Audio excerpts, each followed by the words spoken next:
இது பார்க்க சிம்பிளா இருக்கிற மாதிரி தான் இருக்கும். ஆனா இங்கதான் நிறைய நம்ம ஸ்பெல்லிங் மிஸ்டேக் பண்ணோம். எப்படின்னு பாருங்களேன்.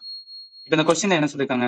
-9 அப்புறம் -60 இருக்கா? நிறைய ஸ்டூடெண்ட் என்ன ஓகே -9 மைனஸ் மைனஸும் பிளஸ் 60ன்னு வரும். 9ல 60 கழிச்சா 53 பிளஸ் 53 இந்த மாதிரி எடுத்து ஸ்டார்ட் பண்ணாவே அவ்வளவுதான் தப்பு. ஒரு மார்க் கூட உங்களால எடுக்க முடியாது. எதுக்காகனா இந்த பேட்டர்ன் எடுக்கக்கூடாது ரைட்டா?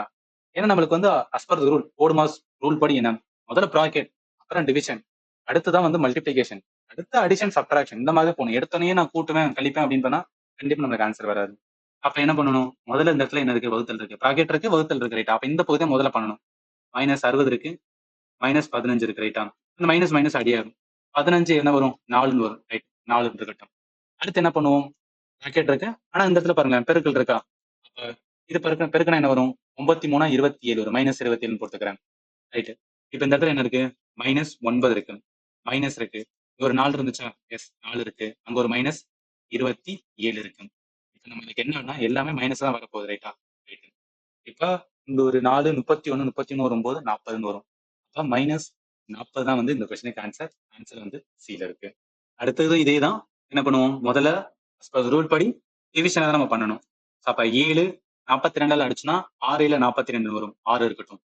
இங்கிட்ட பாருங்களேன். இங்கிட்ட ஒரு மேல இது என்ன போட்டிருக்காங்க? ஒரு ப்ராக்கெட் போட்டிருக்காங்க. உள்ள ஒரு ப்ராக்கெட் இருக்கு. அப்ப ஃபர்ஸ்ட் உள்ள இருக்கிற ப்ராக்கெட் பண்ணா 8ல 4 போச்சுன்னா 4ன்னு இருக்கும். இங்க 42 இருக்கு ரைட்டா? ஸோ 42 இருக்கு, 3 இருக்கு. இப்ப 3 42ல அடிச்சா எவ்வளவு வரும்? 14ன்னு வரும். அடுத்து என்ன இருக்கு? இந்த இடத்துல 14 இருந்தது. அதுக்கப்புறம் என்ன? அதாவது 14 நம்ம கண்டுபிடிச்சிருக்கோம். அதுக்கப்புறம் 19 இருக்கு. கீழ 4 இருக்கு. இப்ப 19 4ல அடிச்சா நம்மளுக்கு புள்ளியில தானே வரும். அதாவது பாயிண்ட்ல தான் வரும். ஏன்னா கம்ப்ளீட்டா அடி ஆகாது. அப்ப பாயிண்ட்ல வருமாசான்னு கேட்டீங்கன்னா கிடையாது. ஏன்னா இங்கிட்டு பாருங்களேன். இந்த சைடு அடிச்சு 4ன்னு வச்சிருக்கோம்ல. அப்ப பெருக்கல் தான் 4. ஏன்னா இந்த இடத்துல பெருக்கல் தானே போட்டிருக்கு. அப்ப என்ன ஆகும்? 4 4 அடியாயிரும். 14 19 கூட்டணும்னா 33ன்னு வரும். ஆல்ரெடி இங்க ஒரு 6 இருக்கு. அப்ப என்ன வரும்? 6 இன்டு 33ன்னு வரும். இது நம்ம கம்ப்ளீட்டா வந்து என்னன்னா மல்டிப்ளை பண்ணணும்னு கூட அவசியம் கிடையாது. இருக்கா நீங்க 4 ஆப்ஷனை பாருங்களேன். 4 ஆப்ஷன்ல கடைசி டிஜிட் பாருங்களேன். வேற வேறையா இருக்கு. அப்ப வேற வேறையா இருக்கும்போது என்ன? கடைசியில என்ன வருமோ அதை மட்டும் பார்த்தா கூட போதும் தானே? 30 நார்மலா என்ன பண்ணுவோம்? 33 6 மல்டிப்ளை பண்ணி போட்டுட்டு இருப்போம். கடைசி இதை மட்டும் வந்து பாருங்க. இப்ப 6 இன்டு 3 விட்டா என்ன வரும்?